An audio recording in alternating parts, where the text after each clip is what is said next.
ముక్కు అవినాష్ 'జబర్దస్త్' అనే టీవీ షోలో తన చక్కని కామెడీ టైమింగ్ ద్వారా లక్షలాది మంది అభిమానాన్ని సొంతం చేసుకుని, ప్రస్తుతం వరుస టీవీ షోస్ అలానే సినిమాల్లో నటించే అవకాశాన్ని దక్కించుకొని అందరినీ అలరిస్తున్నాడు. అయితే 'జబర్దస్త్' అవినాష్‌కి 2021లో అనూజ అనే అమ్మాయితో మ్యారేజ్ జరిగింది. 2023లో అనూజ ప్రెగ్నెంట్ అనే విషయాన్ని షేర్ చేసుకున్నారు. కానీ ఈ సంతోషం ఎన్నో రోజులు నిలబడలేదనే చెప్పాలి.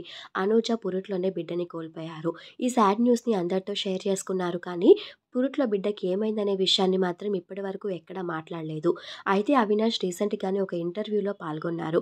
ఆ ఇంటర్వ్యూలో దీని గురించి మాట్లాడారు. డెలివరీ కోసం అనూజని హాస్పిటల్‌లో జాయిన్ చేశారట. అయితే కడుపులోని బిడ్డ ఉమ్మనీరు తాగటం వల్ల ఊపిరాడక కడుపులోనే మరణించిందట. అయితే ఈ విషయం తెలుసుకున్న డాక్టర్స్ అయితే ఏం చేయలేమని కూడా నిర్ధారించారట. అవినాష్ డాక్టర్స్ కాళ్ళ మీద పడి తన బిడ్డని ఎలాగైనా కాపాడమని వేడుకున్నారట. కానీ డాక్టర్స్ కూడా ఏం చేయలేకపోయారు. డెలివరీ చేసి బయటికి తీసిన తర్వాత అవినాష్‌కి పుట్టింది బాబు అని తెలిసింది. బాబు అచ్చం నాలాగే ఉన్నాడు అంటూ అవినాష్ ఈ విషయాన్ని షేర్ చేసుకున్నారు.